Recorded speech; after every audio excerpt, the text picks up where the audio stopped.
बड़े बड़े पढ़े लिखे लोग हैं, काबिल लोग हैं, वेल एजुकेटेड है, वेल क्वालिफाइड हैं, सूरज के आगे हाथ जोड़ रहे हैं, चांद की इबादत कर रहे हैं, पेड़ की इबादत कर रहे हैं, नदी के आगे हाथ जोड़ रहे हैं, सांड को देख करके, गाय को देख करके उसके आगे हाथ जोड़ रहे हैं, गाय का पेशाब पी रहे हैं, गाय का गोबर खा रहे हैं। आपके गुवाहाटी के अंदर औरत की शर्मगाह की मूर्त बनी, उसकी इबादत हो रही है, शर्मगाह की पूजा, शर्मगाह की इबादत हो रही है। इससे बढ़ करके अल्लाह ताला की नाशुक्री क्या होगी। पैदा करने वाला अल्लाह, जिंदगी देने वाला अल्लाह, ऑक्सीजन चलाने वाला, ऑक्सीजन देने वाला अल्लाह, रोजी रोटी का मालिक अल्लाह, और अल्लाह की धरती पर रह करके अल्लाह की ऑक्सीजन में सांसें लेकर के इंसान शर्मगाह की इबादत कर रहा है। इससे बढ़ के नाशुक्री क्या होगी।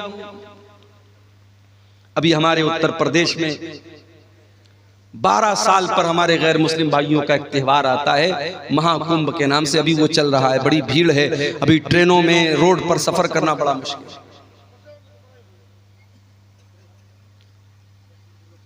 इलाहाबाद के अंदर, प्रयागराज के अंदर सारे देश भर से संत साधु आए हुए हैं। मीडिया वाले खूब कवरेज दे रहे हैं। उसमें ऐसे भी साधु लोग आते हैं, ऐसे भी बाबा लोग आते हैं। कोई 10 साल से अपना हाथ ऐसे उठाए हुए है और उसी को बहुत बड़ी इबादत समझ रहा है।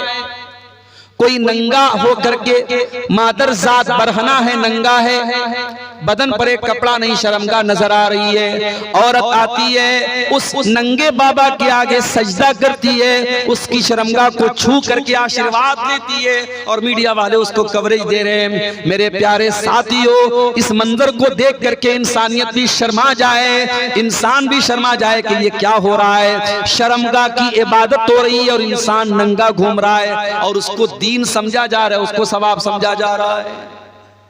ये सारे मनाजिर देखने के बाद क्या हमारे और आपके दिल में ये जज्बा पैदा नहीं होता कि ऐ अल्लाह, तेरा बहुत बड़ा करम और एहसान है कि तूने हमें मुसलमान बनाया है। हमारी औकात नहीं थी, हमारी हैसियत नहीं थी कि हम अपनी सूझबूझ से इस दीन को कबूल करते।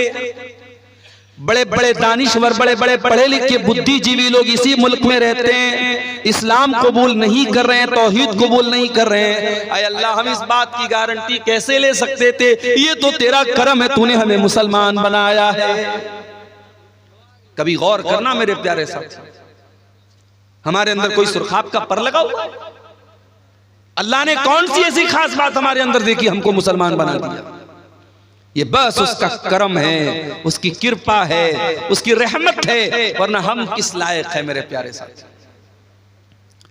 इसीलिए जन्नती जब जन्नत में जाएंगे तो क्या कहेंगे, वक़ालुल हम्दुलिल्लाहिल्लज़ी हदाना लिहाज़ा वमा कुन्ना लिनहतदिय लौला अन हदानल्लाह।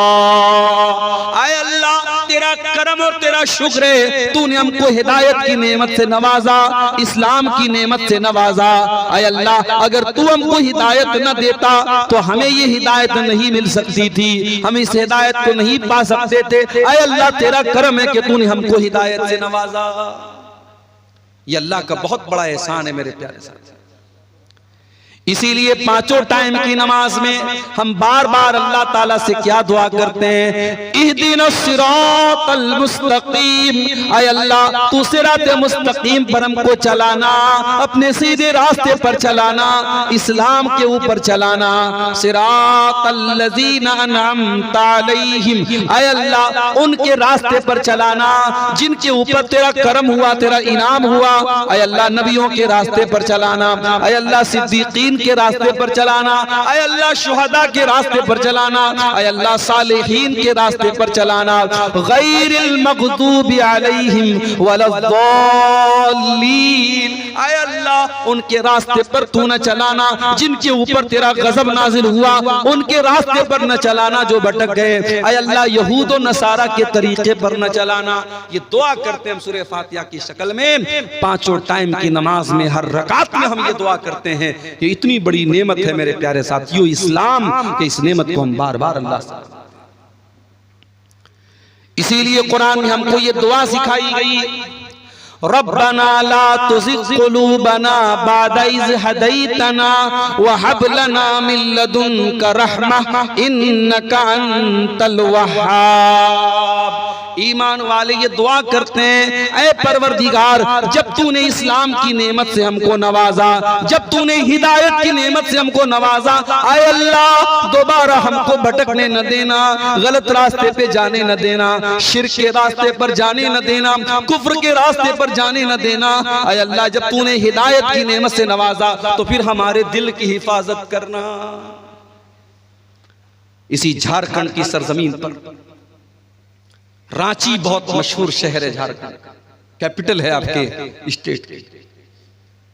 नुसरत जहां नाम की एक लड़की, पांचों टाइम की नमाजी, रोजेदार, उलमा के बयान सुनने वाली, एक दीनी बैकग्राउंड, एक रिलीजियस बैकग्राउंड से ताल्लुक रखने वाली लड़की मुर्तद हो जाती है और नुसरत जहां से निशा सिंह बन जाती है। कभी आपने सोचा कि ये वाकयात क्यों हो रहे हैं? आपके लिए तो एक न्यूज है साहब, अखबार में खबर आ गई, हमने एक न्यूज की तरह, एक समाचार की तरह सुन लिया। माफ करना मेरे प्यारे भाइयों, अगर आपकी कौम की कोई लड़की निशा सिंह बन रही है नुसरत जहां से, तो पूरी कौम के लिए सोचने का मकाम है। पूरी कौम के चेहरे के ऊपर बहुत बड़ा थप्पड़ है कि आप अपने दीन की अहमियत भी अपनी कौम की बच्चियों को न बता सके। ओ साल में एक बार जलसा करा करके अपनी लड़कियों को दीन सुनाने वालों, तुम्हारी बेटियां अगर दीन की अहमियत को जानती, अगर इस्लाम की नेमत को जानती, तो कोई नुसरत जहां आज निशा सिंह न बनती। इस्लाम को जाना ही नहीं हमने, इस नेमत की कद्र कीमत को जानती अगर वो औरत, तो कभी मेरे प्यारे साथियों इस्लाम को छोड़ने की जुर्रत न करती। अरे इस्लाम तो वो नेमत है जिसको पाने के लिए सहाबे किराम ने सब कुछ कुर्बान कर दिया। इस्लाम तो इतनी बड़ी नेमत है, सुमैया बिन्त खय्यात को देखो, जवान बेटा सामने खड़ा हुआ है। अबू जहल कहता है, बूढ़ी माँ, ऐ सुमैया, तेरा जवान बेटा सामने खड़ा है, हम नहीं चाहते तुझे तेरे बेटे के सामने नंगा कर दे। ऐ सुमैया, तू इस्लाम को छोड़ दे वरना तेरे बेटे के सामने तुझे नंगा कर दे। सोचो मेरे भाइयों, एक माँ के लिए कितनी हसीयत की बात है, उसके जवान बेटे के सामने उसको बरहना कर दिया जाए। ऐ सुमैया, तू बूढ़ी हो चुकी है, तेरे बदन में कमजोरी आ चुकी है, मगर तेरा ईमान तो फौलाद के जैसा मजबूत है। सुमैया ने जवान बेटे के सामने नंगा हो जाना गवारा कर लिया, मगर तौहीद को छोड़ना गवारा न किया, इस्लाम को छोड़ना गवारा न किया। और चश्मे फलक ने वो मंजर भी देखा, एक बूढ़ी औरत के बदन से कपड़े उतार लिए गए, जवान बेटे के सामने उसको बरहना कर दिया गया। इतने पर अबू जहल ने बस न किया, फिर कहा कि ये सुमैया, आखिरी मौका तुझे दे रहा हूं, इस्लाम को छोड़ दे वरना तुझे कत्ल कर दूंगा। बर्ची उठाया, सुमैया का इस्लाम को छोड़ने वाली थी, अबू जहल ने बर्ची उठाया और सुमैया की शर्मगाह के ऊपर दे मारा। ऐ सुमैया, तू अल्लाह को प्यारी हो गई, तू शहीद हो गई, तेरे बदन का खून गिर गया, अल्लाह की राह में शहीद होने वाली तू पहली खातून बन गई और तूने दुनिया की आने वाली औरतों को ये पैगाम दे दिया, ऐ दुनिया की औरतों, तुम्हें दुनिया नाजुक समझेगी, तुम्हें दुनिया कमजोर समझेगी, तुम दुनिया को बता देना, अगर औरत के पास ईमान की दौलत और ईमान की ताकत हो, औरत से ज्यादा ताकतवर कोई नहीं होता है। ईमान की दौलत अगर औरत के पास है, औरत से ताकतवर कोई नहीं होता है। सुमैया से पूछो ईमान किसको बोलते हैं? ईमान की अजमत पूछना है, कोई बिलाल हबशी से पूछ ले। हाँ मेरे नौजवान साथियों, बिलाल तुम्हारी तरह स्मार्ट और हैंडसम तो नहीं था, बिलाल कोई तुम्हारी तरह घुंघराले बाल वाला तो नहीं था, बिलाल कोई तुम्हारी तरह गोरा चट्टा तो नहीं था, खूबसूरत तो नहीं था, हैंडसम तो नहीं था। बिलाल तो हबशा का एक गुलाम था, काला कलूटा था, उसकी पूरी बॉडी काली थी, मगर उस काले सीने में जो दिल था, बिलाल के सीने में जो दिल था, वो दिल अल्लाह ताला की मोहब्बत से भरा हुआ था। ओ दुनिया वालों, तुमने तो जब भी देखा है लोगों की सूरतों को देखा है, लोगों के चेहरों को देखा है। आओ तुम्हें बिलाल की सीरत भी दिखाते हैं। बिलाल काले हैं, बिलाल का बदन काला है और बिलाल के काले बदन को उनका मालिक अरब के तपते हुए सहरा पर लिटा देता है। नीचे गरम गरम बालू है, नीचे गरम गरम रेत है और बिलाल के सीने पर गरम पत्थर भी रख देता है। बिलाल के सीने की चर्बी भी पिघल रही है और बिलाल की पीठ भी पिघल रही है। और बिलाल का मालिक कहता है, उमैया बिन खल्फ कहता है, ऐ बिलाल, तेरे सीने की चर्बी को पिघलाना हमें अच्छा नहीं लगता, तुझे टॉर्चर देना हमें अच्छा नहीं लगता। ऐ बिलाल, हम तुझे टॉर्चर करना बंद कर देंगे, बस एक शर्त है, तू अल्लाह की तौहीद को छोड़ दे और हमारे 360 माबूदों का इकरार कर ले। हमारे साथ तो भी शिर्क का नारा लगा दे और ला इलाहा इल्लल्लाह की आवाज तो निकालना बंद कर दे। बिलाल, हम तुझे तकलीफ देना छोड़ देंगे। बिलाल की जबान से आवाज नहीं निकल रही। बिलाल कुछ कहने की पोजीशन में नहीं है, मगर उस गर्म पत्थर के नीचे और उस तपते हुए सहरा में लेटे हुए बिलाल की जबान से एक लफ्ज सुनाई देता है। बिलाल कहते हैं, अहद अहद अहद, मैं जिस अल्लाह की इबादत करता हूँ वो एक है, वो यकता है, वो अकेला है, मैं एक अल्लाह की इबादत करने वाला हूँ। ऐ उमैया बिन खल्फ, तू लाख मेरे सीने पर गरम पत्थर रख दे, तू लाख मेरे बदन की चमड़ी को जला डाले, ऐ उमैया बिन खल्फ, बिलाल अल्लाह ताला की तौहीद को छोड़ने वाला नहीं है। अहद अहद, मेरा अल्लाह एक है, मेरा माबूद एक है, मेरा रब एक है। ओ लोगों, इस्लाम वो नेमत है जिसकी हिफाजत की खातिर बिलाल के सीने की चर्बी पिघल गई, मगर बिलाल ने इस तौहीद को नहीं छोड़ा। ये शहादत गहे उल्फत में कदम रखना है। लोग आसान समझते हैं मुसलमान, हमने तो ये समझा मुसलमान के घर में पैदा हो गए, अब्बा ने अब्दुल्ला नाम रख दिया, अब्दुल रहमान नाम रख दिया, लड़के थे तो खतना करा दिया, बड़े हुए टोपी लगाने लगे, लुंगी पहनने लगे, बड़े का गोश्त खाने लगे। हमने तो इन चीजों को मुसलमानों की पहचान बना डाली। ओ लोगों, इस्लाम इतना आसान तो नहीं है, ये तो शहादत गए उल्फत में कदम रखना है। लोग आसान समझते हैं मुसलमान होना, लोग आसान समझते हैं मुसलमान होना। इस्लाम ये फूलों की सेज नहीं है मेरे प्यारे साथियों, ये कांटों भरा रास्ता है। इस्लाम पर चलते हुए कदम कदम पर ऐसे मौके आएंगे जब आपको अपनी ख्वाहिशात का गला घोटना पड़ेगा, अपनी इच्छाओं को मारना पड़ेगा, अपनी डिजायर्स को खत्म करना पड़ेगा, तब जाकर के आप अल्लाह ताला की जन्नत को पा सकते हैं। इस्लाम ने पूरे के पूरे दाखिल, इस्लाम में अधूरे दाखिल मत होना। इस्लाम वो दीन है जो अल्लाह ताला का इकलौता पसंदीदा दीन है। इस्लाम के आने के बाद अब कोई और दीन अल्लाह ताला क्या स्वीकार्य नहीं होगा, एक्सेप्टेबल नहीं होगा, कबूल नहीं किया जाएगा। अल्लाह कुरान में कहता है, इन्नद्दीन इंदल्लाहिल इस्लाम, अल्लाह ताला के यहाँ अगर कोई दीन कबूल होगा तो इस्लाम होगा। अल्लाह फरमाता है, वमन यब्तगी गैरल इस्लाम दीनन फलन युक़बल मिन्हु व हुवा फिल आखिरति मिनल खासिरीन। तुम इस्लाम को छोड़ करके कोई और मजहब लेकर के आओगे, तुम जितनी भी नेकी का पहाड़ लेके आ जाओ, अगर इस्लाम के अलावा कोई और मजहब लेकर के आओगे कबूल नहीं किया जाएगा। दुनिया के और मजहब में अल्लाह को खुश करना है, शादी नहीं कर सकते। बड़े बड़े ईसाइयों के गिरजाघरों में चले जाओ, वहां आपको ऐसी औरतें मिलेंगी जिनको नन कहा जाता है।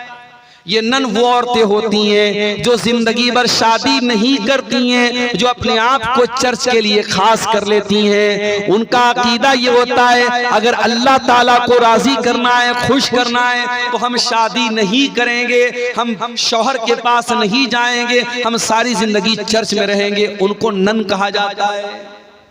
ये अकीदा है ईसाइयों का। हमारे हिंदू भाइयों क्या एक अकीदा है, अगर आपको ईश्वर को प्रसन्न करना है, अल्लाह को खुश करना है, तो आपको ब्रह्मचारी बनना पड़ेगा, दुनिया को त्यागना पड़ेगा, पत्नी से दूर रहना पड़ेगा, बच्चों से दूर रहना पड़ेगा, दुनिया को मोह माया समझ करके दुनिया को त्याग देना होगा, दुनिया को छोड़ देना होगा। जरा सोचो मेरे प्यारे साथियों, अगर ये तसव्वुर इस्लाम का भी होता तो कितनी परेशानी होती। आए अल्लाह तेरा शुक्र है तूने हमें मुसलमान बनाया और इस्लाम जैसा दीन हमको दिया जिसमें दुनिया को त्यागने का, दुनिया को छोड़ने का हुक्म नहीं दिया गया, बल्कि कुरान में अल्लाह हमको दुआ सिखाता है कि ऐ मेरे बंदो ये दुआ पढ़ा करो, रब्बना आतिना फिद दुनिया हसना व फिल आखिरती हसना व क़िना अज़ाबन नार। ऐ परवरदिगार हमारी दुनिया को भी अच्छा बना दे, हमारी आखिरत को भी अच्छा बना दे और हमें जहन्नम की आग से तू बचा ले। ये कुरान की सबसे जामे दुआ है और ये वो दुआ है मेरे प्यारे साथियों। अगर आपने कभी हज किया होगा, कभी उम्रा किया होगा, जब आप तवाफ करते हैं खाने काबा का तो हजर अस्वद और रुकन यमानी के बीच में इस दुआ को पढ़ते हैं। ये इतनी प्यारी दुआ है मेरे साथी। अल्लाह के प्यारे नबी एक दुआ पढ़ा करते थे, किया करते थे, अल्लाहुम्मा अस्लिह ली दीनी अल्लज़ी हुवा इस्मतु अमरी। ऐ अल्लाह मेरे दीन को ठीक कर दे क्योंकि मेरे मामले की बुनियाद तो मेरे दीन के ऊपर है। व अस्लिह ली दुनियाया अल्लती फीहा माशी, और अल्लाह मेरी दुनिया को भी ठीक कर दे क्योंकि जिंदगी तो मुझको दुनिया के अंदर गुजारना है। व अस्लिह ली आखिरती अल्लती इलैहा दी, और ऐ अल्लाह मेरी आखिरत को भी तू ठीक कर दे क्योंकि मरने के बाद लौट करके वहीं जाना है। वजालिल हयात ज़ियादतन ली फी कुल्ली खैर, और ऐ अल्लाह मेरी जिंदगी को ऐसा बना दे कि जिंदगी का हर दिन नेकी में इजाफे का सबब बन जाए, जिंदगी में हर दिन भलाई में इजाफा हो, नेकी में इजाफा हो। वजालिल मौत राहतन ली मिन कुल्ली शर, और ऐ अल्लाह जब तुम मौत देना तो ऐसी मौत देना कि हर तकलीफ से, हर शर से मुझको नजात मिल जाए। ये बड़ी जामे दुआ है। अल्लाह के प्यारे नबी ये दुआ पढ़ा करते थे तो हमें ये दुआ सिखाई गई मेरे साथ। हमारे नबी ने शादी भी की, एक साथ आपकी 9 बीवियां थीं, सबका हक आप अदा करते थे। आपके कुछ सहाबा ने जब शादी ना करने का इरादा कर लिया, मिसाल के तौर पर एक सहाबी थे, उनका नाम था उस्मान बिन मज़ून रज़ी अल्लाह ताला अन्हु। उन्होंने ये तय कर लिया कि मैं शादी ही नहीं करूंगा, यहां तक कि उन्होंने ये तय कर लिया कि वो अपने टेस्टिकल्स को निकलवा देंगे, अपने खुशियतैन को निकलवा देंगे, यानी मर्द रहने के काबिल ही नहीं रहेंगे, मर्दानगी खत्म कर देंगे, शादी के काबिल ही नहीं बचेंगे। यहां तक उन्होंने इरादा कर लिया। भाई उस जमाने में नसबंदी नहीं होती थी, मेडिकल साइंस का जमाना नहीं था, तो जैसे हम जानवरों को देखते हैं कि जानवरों को खस्सी कर दिया जाता है ताकि फिर जानवर पैदावार बढ़ाने के काबिल न बचे, तो हजरत उस्मान बिन मज़ून ने खस्सी करने का अपने आप को इरादा कर लिया कि मैं इस लायक ही न बचूं कि मैं शादी कर सकूं। अल्लाह के नबी को पता चला, आपने उस्मान बिन मज़ून को बुलवाया, और मैं यहां पर यह वजाहत कर दूं कि ये वो उस्मान नहीं है जो अल्लाह के नबी के दामाद थे, वो दूसरे उस्मान है। ये गलतफहमी मत पाल लीजिएगा। वो उस्मान बिन अफ़्फ़ान थे जो नबी के दामाद थे, ये दूसरे हैं। इनका नाम उस्मान बिन मज़ून था, इनके अब्बा का नाम मज़ून था। ये अल्लाह के नबी के पास आए, नबी ने पूछा क्या है उस्मान, मुझे ऐसा ऐसा पता चला है। कहा अल्लाह के नबी सही पता चला है। आपने फरमाया कि ऐ उस्मान अतब तकी रहबानियतन, क्या तुम ये चाहते हो कि इस्लाम को छोड़ करके तुम रहबानियत अपना लो? ऐ उस्मान मेरे दीन के अंदर रहबानियत हकानियत नहीं है। ऐ उस्मान, मैं अल्लाह का नबी हूँ, लेकिन कान खोल करके सुन लो।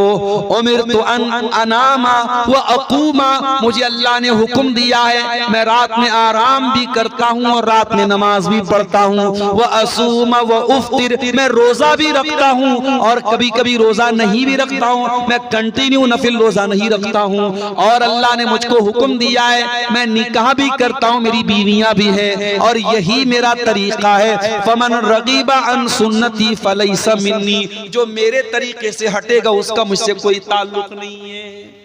इस्लाम इतना प्यारा दीन है, रडुआ बन करके कोई जिंदगी गुजारे, कोई शादी न करे, कोई बगैर जोड़े के रहे, इस्लाम की तालीम नहीं है। इस्लाम हुक्म देता है अपने लड़कों और लड़कियों की शादी कराओ। कोई लड़का, कोई मर्द बगैर बीवी के न रहे, कोई औरत बगैर शौहर के न रहे, ये इस्लाम की तालीम है मेरे प्यारे। और आगे बढ़िए, अल्लाह के नबी के एक सहाबी हैं, नाम नोट कर लो, अब्दुल्ला बिन अमर बिन आस। नबी के सहाबा में 4 अब्दुल्ला बहुत मशहूर हैं। नहीं मालूम के दुआ वालों को शायद, उलमा को शायद पता है, बल्कि यकीनन पता होगा। अवाम की बात अगर कहूँ, रात रात भर तकरीर सुनने वालों को भी नहीं पता होगा। नबी के सहाबा में 4 अब्दुल्ला बहुत फेमस है, बहुत मशहूर हैं। अब्दुल्ला बिन उमर, अब्दुल्ला बिन मसूद, अब्दुल्ला बिन अमर बिन आस और अब्दुल्ला बिन अब्बास। ये 4 अब्दुल्ला बहुत मशहूर है साहबा। इनको अबादले अरबा कहा जाता है, 4 अब्दुल्ला। इसमें से एक सहाबी अब्दुल्ला बिन अमर बिन आस हैं, वो भी सहाबी, उनके अब्बा भी सहाबी, बाप भी सहाबी, बेटा भी सहाबी। हजरत अब्दुल्ला बिन अमर बिन आस बहुत बड़े सहाबी हैं, बहुत नेक इंसान है, रात रात भर नमाज पढ़ने वाले इंसान है, दिन में कंटिन्यू नफिल रोजा रखने वाले इंसान है। उनकी शादी हो गई। शादी के कुछ दिनों के बाद जब बहू को ससुर ने देखा कि बहू न बालों में कंघी कर रही है, न चेहरे पर पानी फेर रही है, चेहरा भी अजीब सा बना हुआ है, बाल भी बिखरे पड़े हैं, तो ससुर ने बहू से पूछा कि क्या बात है, ऐसी तूने हालत क्यों बना के रखी है? भाई ससुर को तो पर्दा नहीं करना है ना। अच्छा, ससुर आ गया तो बहू क्या करती है, जल्दी से अपने चेहरे पर घूंघट डाल देते। ससुर आ गया और देवर आ गया तो तब कभी नहीं घूंघट डालती। देवर से पर्दा नहीं है, जेठ से पर्दा नहीं है, ससुर से पर्दा है। ये अजीब व गरीब सिस्टम हमारे यहाँ है। जबकि ससुर तो गैर महरम नहीं है, महरम है वो। ससुर बाप के दर्जे में, अगर ससुर के सामने घूंघट नहीं भी डालेगी, अगर सीने पर दुपट्टा है तो भी चलेगा, लेकिन देवर से तो पर्दा करना है। देवर से पर्दा नहीं करेगी, ससुर से करेगी। तो यहां बहू को देखा ससुर ने कि बहू का चेहरा बड़ा उतरा हुआ है। कहा है मेरी बच्ची क्या बात है, नई नवेली दुल्हन तो बड़ा सज संवर करके रहती है, क्या बात है, तेरे बाल क्यों बिखरे पड़े हैं, तेरा चेहरा क्यों बिखरा पड़ा है, क्या बात है? कहा है अब्बा जान, आपका बेटा तो रात में नमाज पढ़ता है, दिन में रोजा रखता है, आपके बेटे को बीवी से कोई मतलब ही नहीं है। हजरत अमर बिन आस समझ गए क्या मसला है, डायरेक्ट बेटे को बोलना मुनासिब नहीं समझा। अल्लाह के रसूल सल्लल्लाहु अलैहि वसल्लम के पास आए, आए अल्लाह के नबी, मेरे बेटे की नई नई शादी हुई है और ये हाल है, बीवी का हक अदा नहीं कर रहा है, बीवी के पास भी नहीं जाता है, रात रात भर नमाज पढ़ता है, दिन में रोजा रखता है। आपने बुलाया हजरत अब्दुल्ला को, आए अब्दुल्ला, अलम उखबर अन्नका तक़ूमुल लैल व तसूमुन नहार। आए अब्दुल्ला, मुझे पता चला है तुम रात रात भर नमाज पढ़ते हो, क्या सही खबर है?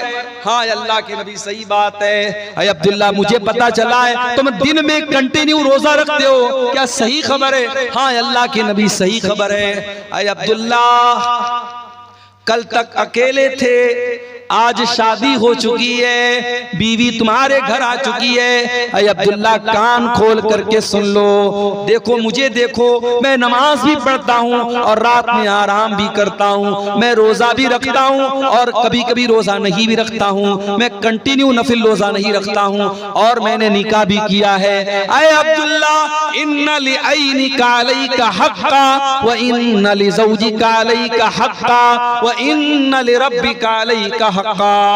अय अब्दुल्ला तेरे शरीर का भी तेरे ऊपर हक है, तेरी बीवी का भी तेरे ऊपर हक है, तेरे रब का भी तेरे ऊपर हक है। अय अब्दुल्ला अल्लाह का हक भी अदा करो, बीवी का हक भी अदा करो, मेहमान का हक भी अदा करो और अपने शरीर का भी हक अदा करो। सबका हक दो, सबको सबका हक दो। ये है इस्लाम की खूबसूरती और ये है इस्लाम की तालीम। मेरे प्यारे साथियों, वो प्यारा दीन हमें और आपको मिला है, मगर हमने क्या किया? हमने इस इस्लाम को बहुत लिमिटेड बना दिया। मस्जिद के अंदर आए, अल्लाहु अकबर, हाथ कहां बांधा? सीने पर बांधा। क्यों बांधा? अब्दुल गफ्फार साहब नमाज में हाथ कहां बांधना है? अब्दुल गफ्फार साहब ने हदीस पढ़ के सुनाई, अल्लाह के नबी सीने पर हाथ बांधते थे, आपने बराबर सीने पर हाथ बांधा। रुकू में गए, मौलवी साहब जब रुकू में जाएंगे तो पीठ कैसी होगी? मौलवी ने हदीस पढ़ के सुनाई, जब तो रुकू में जाए तो पीठ बिल्कुल बराबर होनी चाहिए, सर के लेवल के बराबर होनी चाहिए, न ऊंची होनी चाहिए न नीची होनी चाहिए। रुकू से उठा, समी अल्लाहु लिमन हमीदा रब्बना वलकल हम्दु हम्दन कसीरन तय्यबन मुबारकन फी। सजदे में गया। मौलवी साहब सजदा करते वक्त कौन कौन सी चीजें जमीन पर होनी चाहिए? मौलवी साहब ने हदीस पढ़ के सुनाई, अल्लाह के प्यारे नबी फरमाते हैं, उमिरतु अन अस्जुदा अला सबती आज़ुम, मुझे हुक्म दिया गया है कि सजदे के अंदर 7 हड्डियां जमीन पर होनी चाहिए। दोनों हाथ जमीन पर होना चाहिए, दोनों पैर का घुटना जमीन पर होना चाहिए, दोनों पैर का पंजा, पैर की जो हथेली है वो जमीन पर होनी चाहिए, और इसी तरीके से माथा और नाक, माथा और नाक दोनों एक में है। ये 7 चीजें सजदे में होनी चाहिए। नमाज में आप मुकम्मल हदीस को फॉलो करें। एक एक मसला पूछ रहे हैं मौलवी साहब। मस्जिद के बाहर निकले, दुकान पर गए, कस्टमर आया, हाजी साहब ये माल, ये कपड़ा, ये सामान कितने का देंगे? हाजी साहब कहते अल्लाह की कसम मुझे 100 का पड़ा है, तू 110 दे दे। वही हाजी साहब जो मस्जिद में नमाज का तरीका मौलवी साहब से हदीस की रोशनी में पूछ रहे थे, जब मार्केट में आए, जब बिजनेस करने आए, जब कारोबार करने आए, तो झूठी कसम खा करके अपने माल की गलत कीमत बता दी। हो लोगों, तुमने ये क्यों समझ लिया कि इस्लाम तुम्हारे कारोबार पर अप्लाई नहीं होता? इस्लाम कारोबार से बाहर किसी चीज का नाम है। हो लोगों, इस्लाम एक मुकम्मल साबित हयात का नाम है, इस्लाम एक मुकम्मल लाइफ स्टाइल का नाम है। इस्लाम अगर आपको नमाज पढ़ने का तरीका बताता है तो इस्लाम आपको कारोबार करने का तरीका भी बताता है। जब आप बिजनेस करेंगे, कारोबार करें, अल्लाह के नबी ने फरमाया कि वहां झूठ नहीं बोलना है, वहां धोखाधड़ी नहीं करना है, वहां किसी हराम माल का बिजनेस नहीं करना है। कारोबार करने का भी आपको तरीका बताया गया। यहां तक कि जब आप पेशाब करने जाते हैं, लेटरीन करने जाते हैं, इस्तिंजा कैसे करना है उसका भी तरीका बताया गया। घोड़े और कुत्ते की तरह खड़े होकर के पैट की जिप खोल करके कहीं पर भी पेशाब कर लेना और शर्मगाह को न धुलना, इस्तिंजा न करना, माफ करना, ये मुसलमान का तरीका नहीं है, ये जानवरों का तरीका है, मुसलमान का तरीका नहीं है। हजरत सलमान फारसी रजी अल्लाह ताला अन्हु के पास एक मर्तबा यहूदी आए और यहूदियों ने आकर के मजाक उड़ाते हुए कहा कि ऐ सलमान फारसी, तुम्हारे नबी ने तो तुम्हें सब कुछ सिखाया है, तो ये भी सिखाया होगा पेशाब कैसे किया जाए, पखाना कैसे किया जाए। कहा कि हाँ ऐ यहूदियों, हमारे नबी ने पेशाब और पाखाना करने का तरीका भी हमको बताया है। अमरना अल्लाह नस्तक़बिल क़िबलत वला नस्तदबिरहा, हमारे नबी ने हमें हुक्म दिया है जब इस्तिंजा करने बैठे तो किबला की तरफ, पश्चिम की तरफ न चेहरा करें न पीठ करें। और हमारे नबी ने हमको मना किया कि 3 से कम ढेले के जरिए इस्तिंजा न करें। और हमारे नबी ने मना किया कि हम गोबर या हड्डी से इस्तिंजा न करें। ये 3 हुक्म हमारे नबी ने तो हमें पेशाब और पाखाना करने का दिया है। गोया यहूदी तो मजाक उड़ाने के लिए आए थे, मगर सलमान फारसी ने जवाब दे दिया कि ऐ यहूदियों, तुम सही कह रहे हो, हमारे नबी ने हमारे लिए कोई चीज नहीं छोड़ी। हमारे नबी ने हमें पेशाब और पाखाना करने का तरीका भी हमको बताया। शादी हो गई आपकी, बीवी के पास आपको मिलने जाना है। हो सकता है ये टॉपिक दुनिया के लिए बहुत अजीब व गरीब टॉपिक हो, इस टॉपिक पर बात करना है गुनाह माना जाता हो, लेकिन इस्लाम इस टॉपिक पर भी बात करता है। और बीवी से मिलने के वो तरीके जो नाजायज और हराम हैं, इस्लाम उनसे मना करता है।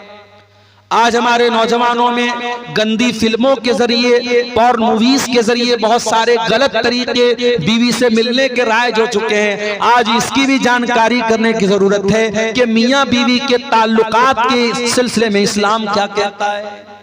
बहुत सारे गलत और नाजायज तरीके राइज हो चुके हैं और हमारे नौजवानों में जो बहुत सारे तरीके ऐसे मशहूर हो चुके हैं शहवत पूरी करने के, जो हराम और नाजायज है। कोई अपने हाथों से अपनी शहवत को बर्बाद कर रहा है, अपने शरीर को बर्बाद कर रहा है, और कोई शादीशुदा इंसान अपनी बीवी के साथ जो नेचुरल तरीका है उससे हट करके गैर फितरी तरीके से, जानवरों से भी बदतर जो तरीका है, उस तरीके के साथ अपनी बीवी के पास जाता है। मेरे प्यारे साथियों, इस्लाम ने बीवी से मिलने के आदाब भी हमको बताए हैं। अल्लाह के नबी फरमाते हैं, इज़ा अता अहदुकुम अहलहू, जब तुम में से कोई अपनी बीवी के पास जाए तो मुलाकात करने से पहले ये दुआ पढ़े, बिस्मिल्लाह अल्लाहुम्मा जन्निबना शैतान व जन्निबिश शैतान मा रज़क़तना। ये दुआ पढ़ने के बाद अपनी बीवी के पास जाए अल्लाह के नाम से, ऐ अल्लाह तू हमें शैतान से बचा और हमारी पैदा होने वाली औलाद को भी तू शैतान से बचा। अल्लाह के प्यारे नबी फरमाते हैं, अगर कोई ये दुआ पढ़ने के बाद बीवी से मुलाकात करेगा, अगर औलाद पैदा होगी, अगर अल्लाह ने मुकद्दर में औलाद लिखी है, तो शैतान उस औलाद को नुकसान नहीं पहुंचाएगा। बड़ी छोटी सी दुआ है, लेकिन आज हमें से बहुत सारे लोग बड़े दीनदार हैं, मगर ये छोटी छोटी बातें हैं। मेरे प्यारे साथियों, इस्लाम तो हमें बीवी से मिलने के आदाब भी हमको बताता है। और आगे बढ़िए, शादी ब्याह उसको हमने बिल्कुल खारिज कर दिया इस्लाम से। चाहे आपके इस इलाके की अंसारी बरादरी हो, चाहे हमारे बनारस के अंसारी समाज के लोग हों, चाहे आपके कटिहार के शेरशाबादी समाज के लोग हों, मुसलमानों में शादी में बहुत सारी फजूल किस्म की रस्म रिवाज आ गई। कहीं जहेज धड़ल्ले से चल रहा है, बाकायदा डिमांड हो रही है। हमारे पहचान के एक साहब हैं, वो बिहार, एक बेतिया एक जगह है बिहार में, बेतिया के रहने वाले, कई बेटियां हैं उनकी, सरकारी टीचर हैं। तो एक मर्तबा उनकी किसी बेटी का रिश्ता लगा, तो मैंने पूछा कि मास्टर साहब आपकी बेटी का जो रिश्ता लगा है लड़का क्या करता है? तो कहा कि लड़का राजगीर का काम करता है, जो मकान वगैरह बनता है मिस्त्री का काम करता है। तो जाहिर है मिस्त्री का काम करता है तो एक लेबर क्लास का ही काम है, कोई बहुत हाई फाई काम तो नहीं है। तो उन्होंने कहा, रोते हुए कहा, बड़े दर्द के साथ कहा कि मौलाना साहब राजगीर का काम करता है वो लड़का, लेकिन 5 लाख रुपए की डिमांड किया है उसने जहेज। क्या कहेंगे आप? जितना क्वालिफाइड दामाद है उसी के हिसाब से डिमांड हो रही है, और जहेज मांगने वाला भी पक्का मुसलमान और जहेज देने वाला भी पक्का मुसलमान। मेरे प्यारे साथियों, नबी के दौर में हजारों शादियां हुई, नबी ने 11-11 शादियां की, नबी ने 4 बेटियों की शादी की, सहाबे किराम ने निकाह किया। न वहां बारात था, न वहां जहेज था, न वहां मंगनी की रस्म थी, न वहां हल्दी की रस्म थी। बड़े सिंपल तरीके तरीके से निकाह हो जाता था। हमारे यहाँ आज शादी ब्याह में पूरा का पूरा सिस्टम ही गड़बड़ है। बस एक काम सुन्नत के मुताबिक होता है, बल्कि वो भी सुन्नत के मुताबिक नहीं होता है। निकाह पढ़ाने के लिए हम मौलवी साहब को बुलाते हैं और मौलवी साहब बेचारे आते हैं और बाकायदा लड़का के पास निकाह कबूल कराने के पहले लड़की के पास जाते हैं और लड़की से कबूल करवाते हैं। हमारे बनारस में भी ये रिवाज है। मैं तो कई बार तकरीरों में बोल चुका हूं कि भाई लड़की के पास काजी साहब मौलवी साहब को जाकर के कबूल करवाने की कोई जरूरत नहीं है। इस्लाम में लड़की को कबूल नहीं करना है, कबूल करने का काम लड़के को करना है। अभी कल की बात मैं आपको बताऊं, बनारस में एक निकाह पढ़ाना था। हमारे एक दोस्त की बहन की भाई की शादी थी, निकाह पढ़ाने में गया तो अब वो सिस्टम तो वही था, लड़की के यहाँ भी जाना था, पर्दा लगा हुआ था, उधर लड़की बैठी है। अब फला बिनते फला आपका निकाह फला के साथ हो रहा है, क्या आपको कबूल है? लड़की अंदर से रो रही है, बेचारी तड़प रही है। उसकी माँ समझा रही है, चची लोग समझा रही, बेटा बोल दे बोल दे बोल दे। बड़ी देर के बाद लड़की बोलती हाँ कबूल है। अच्छा भाई, निकाह नामा में लेकर के गया था मैंने, उसमें बता दिया भाई लड़की की यहाँ साइन करा लो, सिग्नेचर करा लो। अब निकाह नामा जब अंदर से आया बाहर तो देखा इतनी बड़ी सी पेन उसके साथ, खूबसूरत सी पेन, उस पर जो है नग वगैरह जड़े हुए हैं और मोर का पंख लगा हुआ है और उस पर इंग्लिश में कुछ लिखा हुआ है। मैंने देखा तो लिखा तो कबूल है, उस पेन के ऊपर लिखा हुआ है कबूल है। तो आजकल ये ड्रामेबाजी चल रही है। दुल्हन के लिए बाकायदा ऐसा दुपट्टा आ रहा है, दुपट्टे पर लिखा रहता फलाने की दुल्हन, अब्दुल्ला की दुल्हन, अब्दुर्रहमान की दुल्हन। यानी जब तक वो बेचारी दुपट्टा नहीं पहनेगी लोग नहीं समझेंगे कि किसकी दुल्हन है, किसी और की दुल्हन समझ लेंगे उसको। अजीब व गरीब तमाशे हो रहे हैं। नकाब पहन करके लड़कियां आजकल चलती हैं, नकाब के ऊपर एक पट्टी बनी है, पट्टी पर क्या लिखा, इस्लाम की शहजादी। अरे कैसी तू शहजादी है रे, कैसी शहजादी है तू? तू नकाब की को बदनाम कर रही है। अगर वाकई में तो इस्लाम की शहजादी है तो अपने इस नकाब को सिंपल कर ले। आज देहातों में बहुत सारी जगहों पर देखते हैं नकाब के ऊपर लाइट लगी है, खूबसूरत सी लाइट लगी चमक रही। अरे भाई नकाब के ऊपर लाइट का क्या काम है? तो ये सब ढकोसलेबाजी हम कर रहे हैं मेरे प्यारे साथियों। माफ करना, इस्लाम इन ढकोसलेबाजियों का नाम नहीं है। इस्लाम बड़ा सिंपल दीन है। दूसरे के तरीके पर और दूसरों के नक्शे कदम पर चलने की कोशिश मत करो मेरे प्यारे साथियों। अल्लाह के नबी ने फरमाया लतत्तबिउन्ना सुनन मन कान क़ब्लकुम शिब्रम बिशिब्रिन व ज़िराम बिज़िरा। ऐ मेरी उम्मत के लोगों, तुम अपने से पहले के लोगों के तरीके पर चलोगे। अगर वो एक बालिस्त चले तो तुम भी एक बालिस्त चलोगे, अगर वो एक हाथ चले हैं तो तुम भी एक हाथ चलोगे। हत्ता लौ सलकू जो रज़ब बिन लसलक्तुमू, अगर तुमसे पहले के लोग किसी जानवर के बिल में चले जाएंगे तो तुम भी बिल में चले जाओगे। अंधी तकलीद दूसरों की करने की वजह से आज हमारी कौम मेरे प्यारे साथियों बर्बाद हो। और आगे बढ़िए, इस्लाम में पूरे के पूरे दाखिल हो जाओ। हाजी साहब मस्जिद में गए, मौलवी साहब से नमाज का तरीका तो पूछ लिया, मस्जिद के बाहर आए, अपने सगे भाई की जमीन को हत्या करके बैठ गए, अपने पड़ोसी की जमीन पर नाजायज कब्जा करके बैठ गए। ओ हाजी साहब, ये जमीन आपके साथ तो नहीं जाएगी दुनिया से। ओ मेरे भाई, जिस दिन तुम मर जाओगे ये सारी जमीन तो दूसरों की हो जाएगी, ये सारा माल तो दूसरों का हो जाएगा, सब ठाट पड़ा रह जाएगा जब लाद चलेगा बंजारा।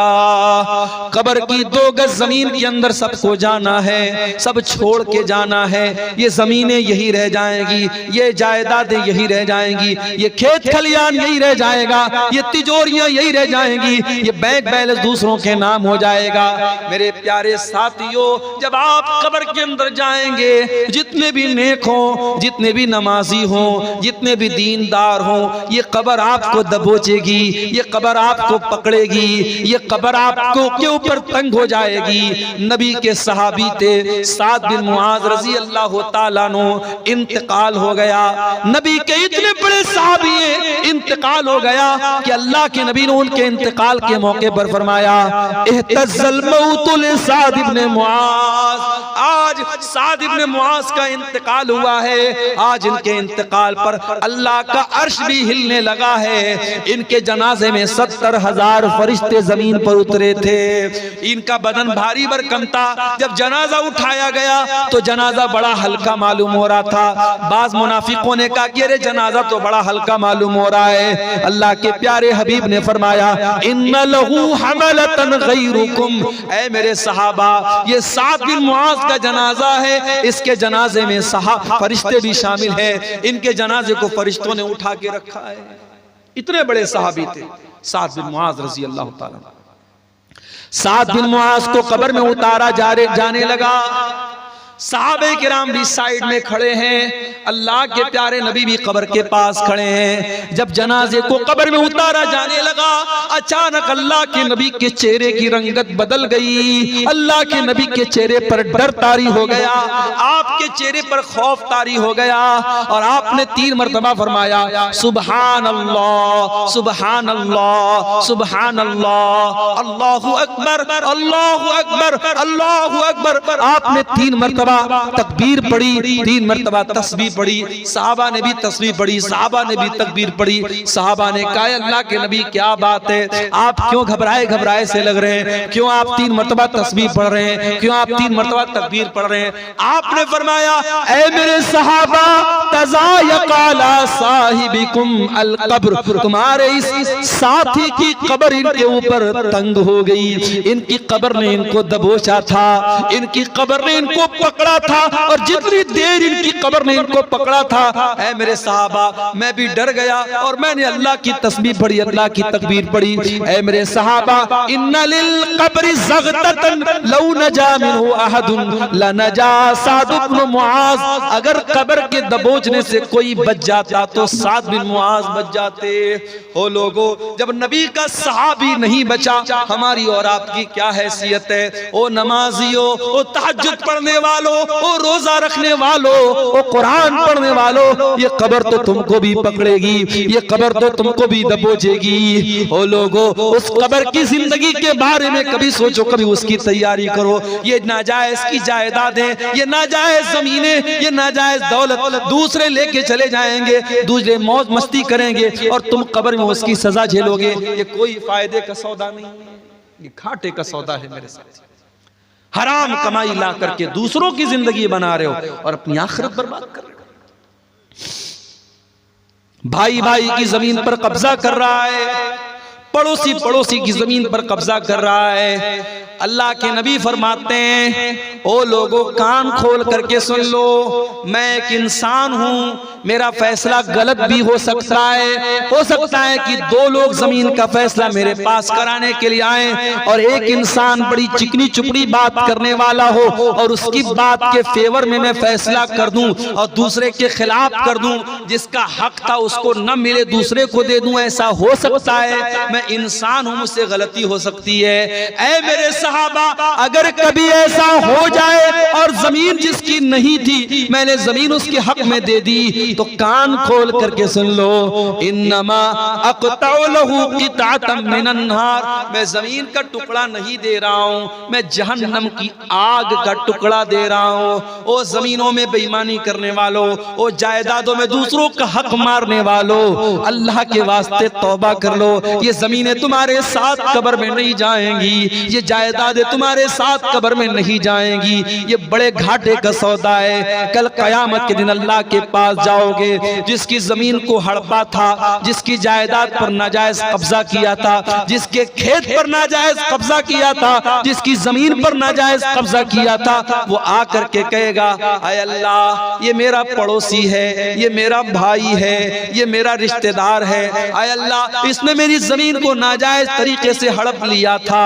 अल्लाह वहां ये नहीं कहेगा ऐ बंदे तू जमीन के बदले जमीन दे दे, तू पैसे के बदले पैसा दे दे। दुनिया में पैसे के बदले पैसा दे सकते हो, जमीन के बदले जमीन दे सकते हो। अल्लाह के यहाँ करेंसी चेंज हो जाएगी। सऊदी अरब में इंडिया का पैसा नहीं चलता, पाकिस्तान में इंडिया का पैसा नहीं चलता, बांग्लादेश में टका चलता, इंडिया का पैसा नहीं चलता, रियाल सऊदी अरब में रियाल चलता, इंडिया का पैसा नहीं चलता। ओ लोगों, कयामत के दिन की करेंसी क्या होगी? वहां दुनिया का पैसा नहीं नहीं चलेगा, वहां दुनिया की जमीन नहीं चलेगी। वहां अगर किसी का हक मारा है तो आपको अपनी नेकी देना पड़ेगा, आपको अपनी नमाज देना पड़ेगा, आपको अपना रोजा देना पड़ेगा, आपको अपना सदका खैरात देना पड़ेगा, आपको अपनी ज़कात देनी पड़ेगी। और जब सारी नेकी खत्म हो जाएगी और फिर भी कोई लाइन में खड़ा है, अय अल्लाह इसने मेरा भी हक मारा है, मेरी जमीन पर भी कब्जा किया है, मेरे साथ भी ज्यादती की है, अल्लाह के नबी फरमाते हैं कि फिर सामने वाले के गुनाह इसके ऊपर लादे जाएंगे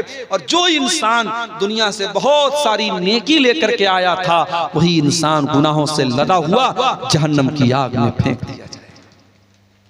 इसलिए मेरे प्यारे साथियों, मैं फिर से वही आयत पढ़ रहा हूं सूरह बकरा की, या अय्युहल्लज़ीना आमनू उदखुलू फिस्सिल्मि काफ़ा, ऐ ईमान वालो इस्लाम में पूरे के पूरे दाखिल हो जाओ, अपने कारोबार में भी मुसलमान बनो, अपनी जमीन जायदाद के मामले में भी मुसलमान बनो, हुकूकुल्लाह के मामले में भी मुसलमान बनो, हुकूकुल इबाद के मामले में भी मुसलमान बनो।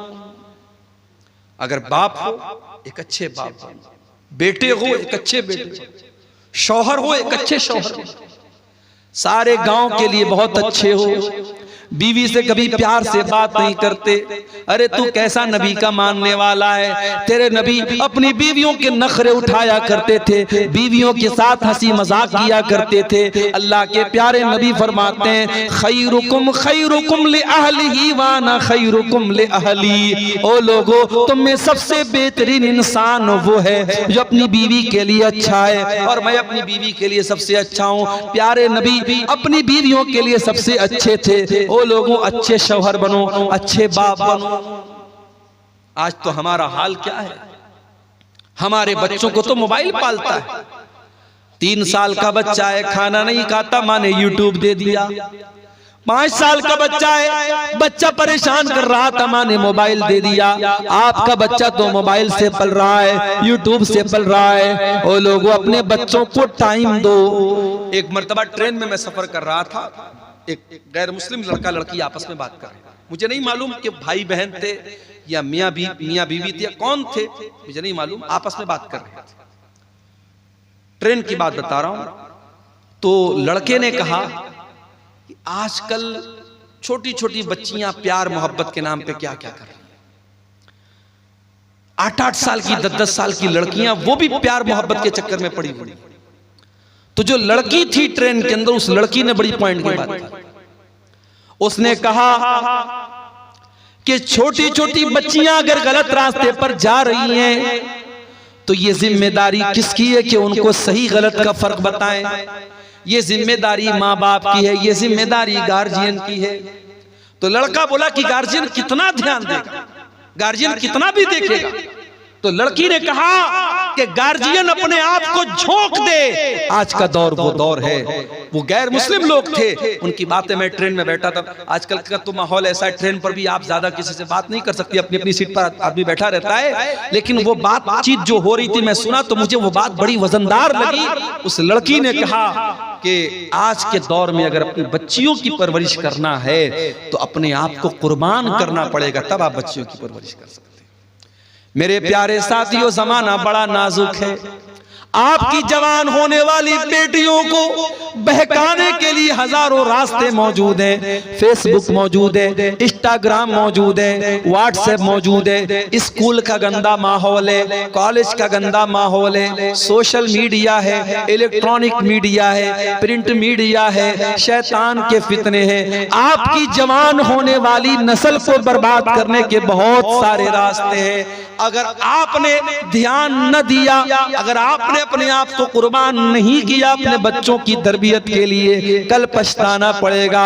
अगर आपने आज ध्यान न दिया, कल बहुत सारी नुसरत जहां ऐसी सामने आ जाएंगी जो निशा सिंह बन जाएंगी। आपकी मुसलमान लड़कियां बड़ी तेजी के साथ मुर्तद हो रही हैं। मैं झारखंड में गांव गांव जाके कह रहा हूं, मैं बिहार के गांव गांव जाके कह रहा हूं, वो लोगों अपनी औरतों को दीन पहुंचा दो। साल में एक बार जलसा कराने से काम नहीं चलेगा, बार बार सुनाओ फरमाओ, बार बार बताओ, किताबों का मुताला करवाओ, पढ़ाओ लिखाओ। अपने गांव में लड़कियों का इदारा अगर है तो उस इदारे की कदर करो, अपनी बच्चियों को इदारों में पढ़ाओ, अपनी औरतों को सही पर्दा कराओ, अपनी मस्जिदों में औरतों का इंतजाम कराओ, और जुमा के खुतबे में ये सुनिश्चित करो, ये यकीनी बनाओ कि हर जुमा के खुतबे में औरतें भी आपकी मस्जिद पर आए।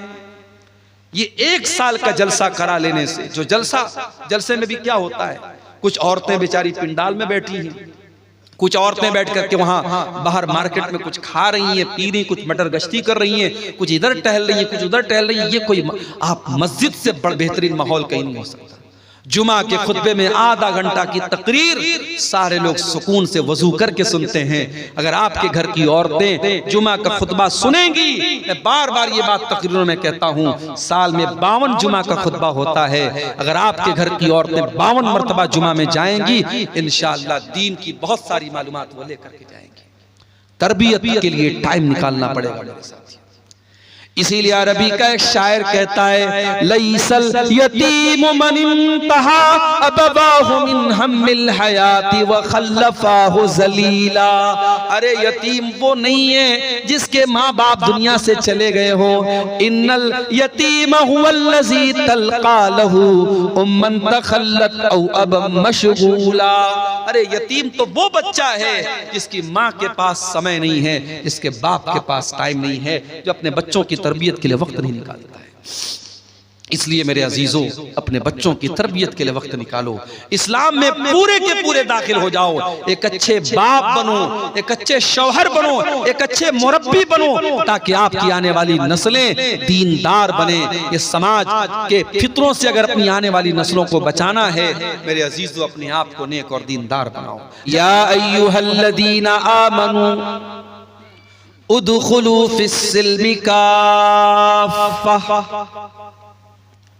ऐ ईमान वालो, दाखिल हो जाओ, प्रवेश करो, एंट्री करो, फिस्सिल्मि, इस्लाम के अंदर। या अय्युहल्लज़ीना आमनु दुखुलू फिस्सिल्मि काफ़ा। ऐ ईमान वालो, तुम इस्लाम के अंदर पूरे के पूरे दाखिल हो जाओ। आप किसी मकान के अंदर दाखिल होते हैं, ऐसा तो नहीं होता कि आपका हाथ मकान के अंदर है और बाकी जिस्म बाहर है, ऐसा तो नहीं होता। आप ऐसा भी नहीं करते, किसी मकान के अंदर, किसी बिल्डिंग के अंदर आप दाखिल होते हैं, पैर बिल्डिंग के अंदर है और बाकी बॉडी बाहर है। आप जब भी किसी मकान में प्रवेश करते हैं, किसी घर में दाखिल होते हैं, तो पूरे के पूरे दाखिल होते हैं। अल्लाह रब्बुल आलमीन फरमा रहा है, उदखुलू फिस्सिल्मि काफ़ा। ऐ ईमान वालो, तुम इस्लाम के अंदर पूरे के पूरे दाखिल हो जाओ। गोया इस्लाम भी एक बिल्डिंग की तरह है, इस्लाम भी एक घर की तरह है, और इस घर में तुम्हें आधा अधूरा नहीं दाखिल होना है। इस घर में तुम पूरे के पूरे दाखिल हो जाओ। वला तत्तबिऊ खुतुवातिश शैतान। और ऐ ईमान वालो, तुम शैतान के तरीके पर न चलना, शैतान के नक्शे कदम पर न चलना। इन्नहु लकुम अदुव्वुम मुबीन। शैतान तुम्हारा सबसे बड़ा दुश्मन है, खुला हुआ दुश्मन है। वो छुप करके दुश्मनी नहीं कर रहा है, खुल करके दुश्मनी कर रहा है। भाई, एक दुश्मन हमारा वो होता है, दुश्मन है लेकिन हमको मालूम नहीं, उससे बचना थोड़ा मुश्किल होता है। शैतान कोई ऐसा दुश्मन नहीं जो छुपा हुआ है। शैतान पहले दिन से हमारा दुश्मन है। हमारे बाप आदम को इसी ने जन्नत से निकलवाया, हमारी माँ हव्वा को इसी ने जन्नत से निकलवाया। हमारे माँ बाप आदम और हव्वा को जिस पेड़ के करीब जाने से अल्लाह ने मना किया था, उस पेड़ को चखने पर इसने मजबूर तो नहीं कह सकते, यानी ऐसा उनको लालच दिलाया, ऐसा बहकाया कि उन्होंने उस पेड़ को खा लिया, उसके फल को खा लिया। जन्नत के अंदर उनके कपड़े बदन से उतर गए, दोनों बरहना हो गए, नंगे हो गए, जन्नत के पत्तों से अपनी शर्मगाहों को ढांपने लगे। शैतान हमारे बाप आदम से लेकर के हमारी माँ हव्वा से लेकर के कयामत तक आने वाले हर इंसान का दुश्मन है। हर उस इंसान का दुश्मन है जो अल्लाह के रास्ते पर चलने वाला है, जो दीन के रास्ते पर चलने वाला है। शैतान का काम ही है हमको बहकाना। शैतान तो वादा करके आया अल्लाह ताला से। शैतान खामोश नहीं बैठा है, शैतान वादा करके आया है। सुम्मा लातियन्नहुम मिन बैनि अयदीहिम व मिन खल्फिहिम व अन अयमानिहिम व अन शमाइलिहिम व ला तजिदु अक्तरहुम शाकिरीन। ऐ अल्लाह, मैं तेरे ज्यादातर बंदों को बहकाऊंगा। जब तक हम खुद दीनदार नहीं बनेंगे, अपने बच्चों को दीनदार नहीं बना सकते। बीड़ी पीने वाला बाप अपने बच्चों को बीड़ी से नहीं मना कर सकता। गाली बकने वाला बाप अपने बच्चों को गाली देने से नहीं रोक सकता। पर्दा रहने वाली माँ अपनी बेटियों को पर्दा करने की तालीम नहीं दे सकती। अगर अपनी औलाद को सुधारना है तो पहले माँ बाप को खुद सुधरना पड़ेगा, माँ बाप को अपनी इस्लाह करनी पड़ेगी। मेरे अजीजों, आइए हम अल्लाह से दुआ करें, रब्बुल आलमीन हमें कहने सुनने से ज्यादा अमल करने की तौफीक अता फरमाए। रब्बुल आलमीन जिस इदारे की तरफ से आज का ये प्रोग्राम हुआ है, और जैसा कि मुझे नासिर भाई वगैरह ने बताया कि बहुत कदीम इदारा है और बहुत अच्छे तरीके से ये इदारा चल रहा था, बीच में कुछ ऐसे हालात आए हैं, इदारे को आपकी तवज्जो और आपके जो है इस पर तवज्जो देने की जरूरत है। हम अल्लाह से दुआ करते हैं अल्लाह ताला इस इदारे को मजीद तरक्की अता फरमाए। रब्बुल आलमीन हमें अपने बच्चों को सही इस्लामी तरबियत और तालीम देने की तौफीक अता फरमाए। अल्लाह जब तक दुनिया में जिंदा रखे, इस्लाम पर जिंदा रखे और हम सब का खात्मा ईमान पर हो। आमीन व आखिर दावाना अनिल हम्दुलिल्लाहि रब्बिल आलमीन। वस्सलामु अलैकुम व रहमतुल्लाहि व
बरकातहू।